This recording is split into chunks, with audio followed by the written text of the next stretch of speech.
filed in each of their states. This will be class, it will be a class action suit. All of us against Cheney.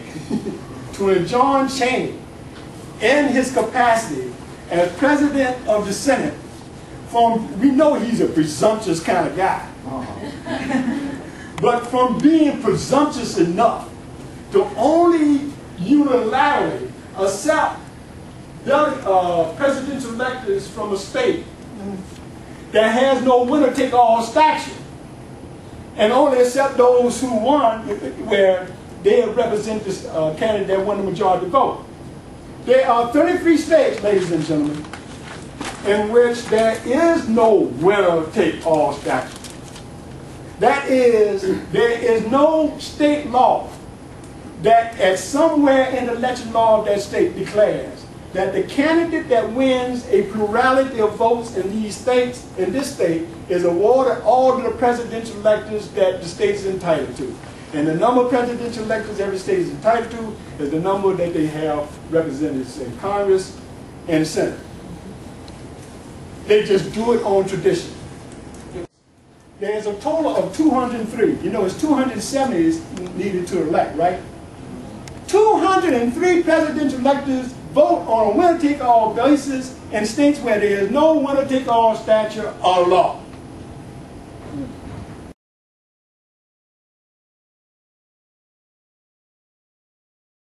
No other argument there. It's the states who determine with election law. The people who passed the 14th Amendment rejected that. So that's all a lie. Now, I'm setting you up there because I'm going to be asking you to do something similar in the next election, in this upcoming election. How many of you are green presidential electors? All right. You have it in your power to revolutionize the electoral process, and I'm going to tell you how. Now, here's how the formula worked in the second section, and you'll see how evident bad it was in the exception. It says, look, you southern state, you can't count all of the members of your population in order to determine, that's what you do, how many representatives you can have, all right? And then only allow a subset of that population to vote for those representatives. You can only have representatives that is actually based on the number of those citizens that exercise the franchise in your state. So they don't have to say race, right?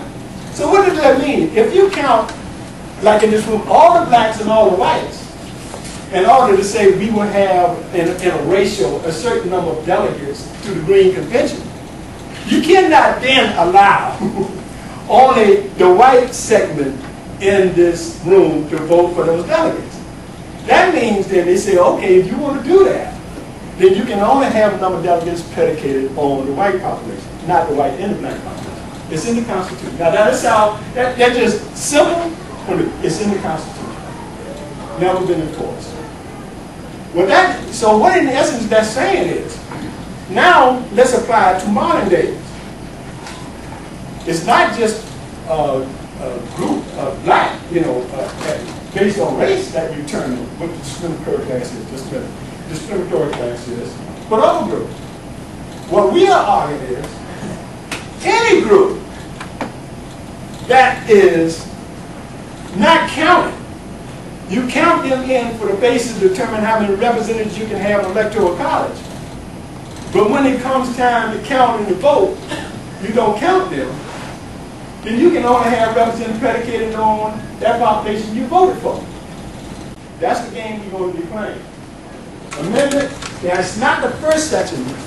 Most of us are familiar with the first section of the 14th Amendment.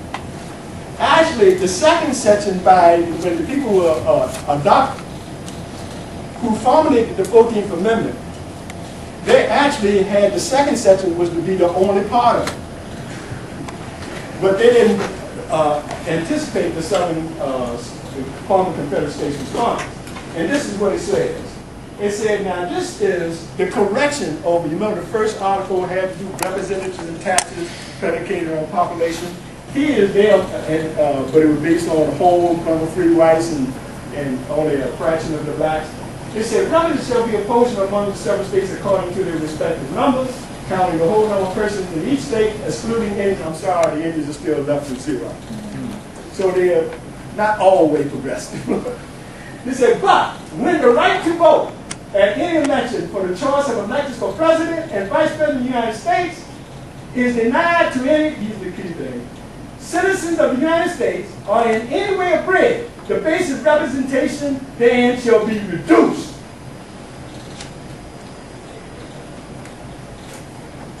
In proportion with the number of such male citizens shall bear to the whole number of citizens 21 age of the state. Now there's a United States code to implement. This is the enabling code. The enabling code, if you look and Google it, you will find Title 2 United States Code Section 6. The title is Reduction of Representation. Should any state deny or abridge the right of any of the male inhabitants thereof being 21 years of age and citizens of the United States to vote at any election named in the amendment of the Constitution, Article 14, Section 2, except for participation in crimes. I mean, if you were a rebel and you rebelled against them, you ain't going to be able to vote. All right? The number of representatives opposing to such state shall be reduced in proportion which the number of such male citizens shall have to the whole number of citizens of the state. Now, this is what my suit against goal was. My goal said, it has been established that Florida has discriminated and denied the right to its black.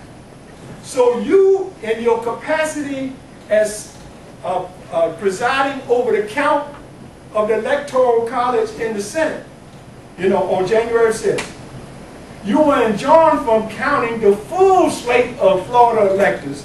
Florida is only entitled to those electors not subject to the reduction predicated on the disfranchisement of its black population.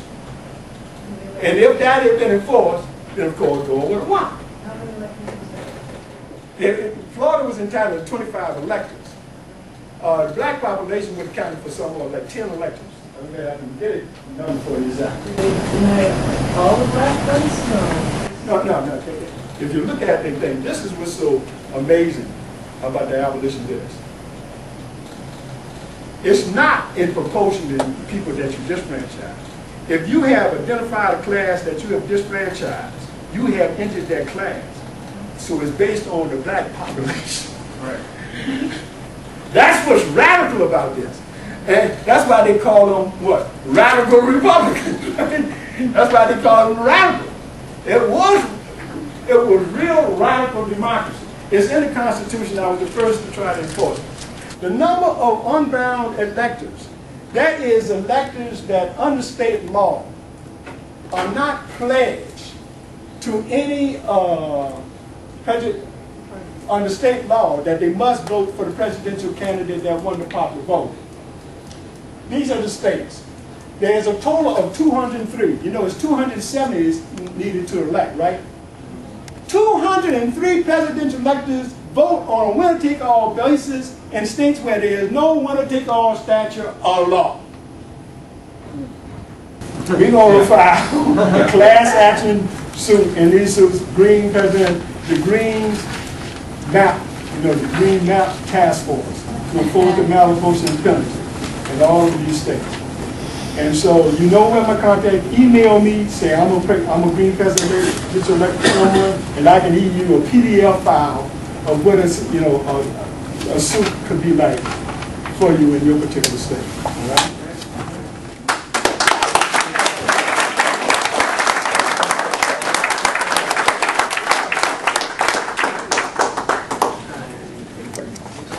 When you want the closest you can get to a fair representation that's close as possible to one man, one vote, without amending the Constitution, is proportional apportionment of the presidential electors predicated on the popular split in the Electoral College. That's as close as we can get.